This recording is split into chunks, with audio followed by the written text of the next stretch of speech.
नमस्कार। संभावित cyclonic storm यास से जुड़े ताज़ा अपडेट के इस बुलेटिन में आपका स्वागत है। मैं हूं देवेंद्र त्रिपाठी और आप देख रहे हैं मौसम तक चैनल।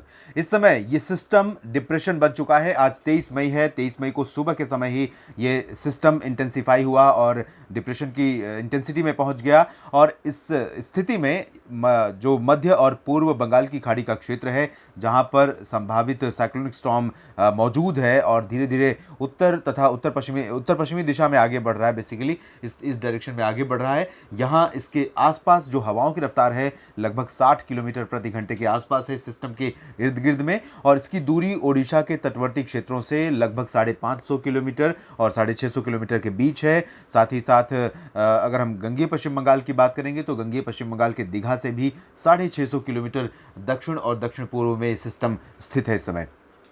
उम्मीद है कि अगले 24 घंटों में, अगले 12 से 18 घंटों के बीच ही ये और इंटेंसिफाई होकर साइक्लोनिक स्टॉर्म की इंटेंसिटी में पहुंच जाएगा और धीरे धीरे अपनी इसी दिशा में उत्तरी और उत्तर पश्चिमी दिशा में आगे बढ़ता रहेगा। कल दिन में, कल इस समय 24 घंटों के बाद जो इसकी दूरी होगी वो और कम हो जाएगी कोस्टल रीजन से। कल 24 मई होगी। 24 मई को बनने साइक्लोनिक स्टॉर्म की इंटेंसिटी में आने के बाद ये सिस्टम 25 मई तक और इंटेंसिफाई हो जाएगा। लैंडफॉल करने से पहले कोस्टल रीजन पर ओडिशा के तटीय भागों और गंगेय पश्चिम बंगाल या बांग्लादेश के तटीय भागों के करीब पहुंचने से पहले ही ये और इंटेंसिफाई होकर वेरी सीवियर साइक्लोनिक स्टॉर्म बन सकता है। लेकिन जब ये कोस्टल रीजन के करीब पहुंच जाएगा उसके बाद इसके और अधिक प्रभावी होने या और भीषण रूप अख्तियार करने की संभावना कम रहेगी और ये सुपर साइक्लोन जैसा यानी अम्पन जैसा नहीं बनेगा, जो कि पिछले साल यानी 2020 में मई में ही इसी क्षेत्र में आया था और पश्चिम बंगाल के गंगेय क्षेत्रों तथा बांग्लादेश के तटवर्ती इलाकों पर इसका लैंडफॉल हुआ था और इसने बहुत व्यापक तबाही मचाई थी। कल के बुलेटिन में भी इसका जिक्र मैंने किया था, जो कि इतिहास में दर्ज उत्तरी हिंद महासागर के क्षेत्र में बनने वाला अब तक का सबसे भीषणतम तूफान रहा था और बहुत व्यापक जान और माल के नुकसान हुआ था। इसके चलते गंगेय पश्चिम बंगाल, ओडिशा के कुछ क्षेत्रों और बांग्लादेश के क्षेत्रों में, हालांकि ये सिस्टम इतना ज़्यादा तबाही नहीं मचाएगा, लेकिन काफ़ी अच्छी इंटेंसिटी इसकी भी होने की संभावना है। तो जब ये लैंडफॉल करने से पहले ओडिशा और गंगेय पश्चिम बंगाल के तटों के करीब पहुंचेगा, उस दौरान तटवर्ती क्षेत्रों में 150 किलोमीटर प्रति घंटे की रफ्तार तक हवाओं के चलने की संभावना रहेगी और तेज़ बारिश शुरू होने की भी संभावना रहेगी। 25 मई की रात से 26 मई की सुबह से ही ये गतिविधियाँ शुरू हो जाएंगी कोस्टल रीजन पर। ओडिशा के पारादीप से लेकर भुवनेश्वर और उत्तरी इलाकों तक, साथ ही कोलकाता और दीघा समेत गंगेय पश्चिम बंगाल और बांग्लादेश के तटवर्ती क्षेत्रों पर। लेकिन जब ये लैंडफॉल करेगा, लैंडफॉल करने की संभावना नज़र आ रही है 26 मई की दोपहर के बाद या शाम के बीच में इसके लैंडफॉल करने की संभावना है। अगर दिन में लैंडफॉल होता है, दोपहर के बाद होता है, तो इससे नुकसान की संभावना कम से कम रहेगी। ख़ासतौर पर लोगों की जो हिफाजत है उसको ज़्यादा बेहतर ढंग से किया जा सकेगा, क्योंकि दिन में ऐसी प्राकृतिक आपदाओं से निपटना थोड़ा सा आसान होता है अपेक्षाकृत रात के समय में। और अम्फन का जो लैंडफॉल था वो रात के समय हुआ था, इसी वजह से इसने बहुत व्यापक नुकसान पहुंचाया था कोस्टल रीजन में।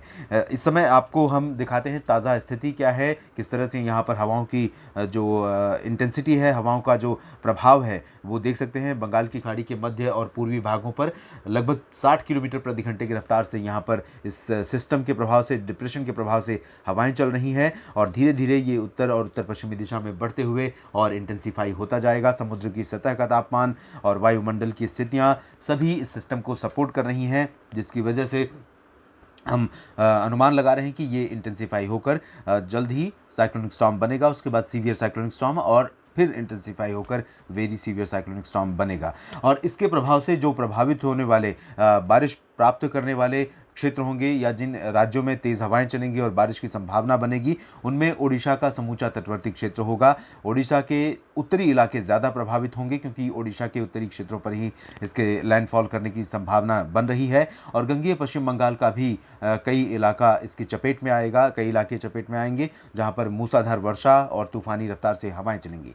और इस तूफान को देखते हुए केंद्र सरकार और राज्य सरकार की तमाम एजेंसियों ने पहले से ही तैयारी शुरू कर दी है। सेना और तटरक्षक बल के भी जो बचाव दल हैं, बचाव अभियान के दल हैं, उनको भी तैनात कर दिया गया है। सेना, नौसेना के जो वाहक विमान हैं, उनको भी अलर्ट कर दिया गया है। किसी भी विषम स्थिति, आपात स्थिति से निपटने के लिए इवैक्यूएशन यानी लोगों को जहां पर खतरे ज़्यादा हैं वहां से लोगों को हटाए जाने की जो प्रक्रिया है वो भी अब शुरू हो गई है, ताकि किसी तरह से जान के नुकसान को कम से कम किया जा सके। और यही फोकस इस समय सरकार का होना चाहिए और यही फोकस सरकार का है।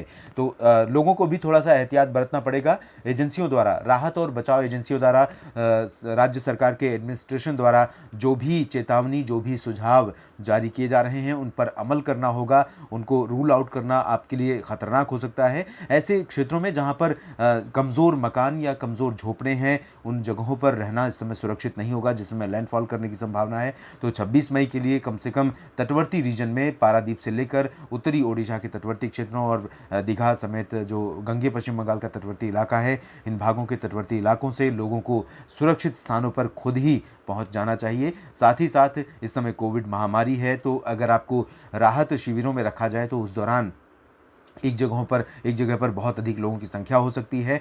संक्रमण, ऐसे में कोविड संक्रमण न फैले और कोविड का जो वायरस है वो आपको प्रभावित न करे, इससे भी बचाव के जो सुझाव हैं, जो सरकार की गाइडलाइंस हैं, उनका निश्चित रूप से पालन करें और हिफाजत करें, खुद की जान और माल की हिफाजत करें। और जब ये साइक्लोन गुजर जाएगा, अपने स्थानों पर फिर से आप वापस आ सकेंगे और खुशहाल ज़िंदगी फिर से आपका वेलकम करेगी। हम उम्मीद करते हैं कि कम से कम जान और माल के नुकसान इस साइक्लोनिक स्टॉर्म के प्रभाव से होगी। साइक्लोनिक स्टॉर्म यास से जुड़े ताज़ा अपडेट के इस बुलेटिन में अभी इतना ही। आप बने रहिएगा मौसम तक चैनल के साथ और अधिक जानकारियां और ताज़ा अपडेट आपको मैं देने की कोशिश लगातार करता रहूँगा। धन्यवाद।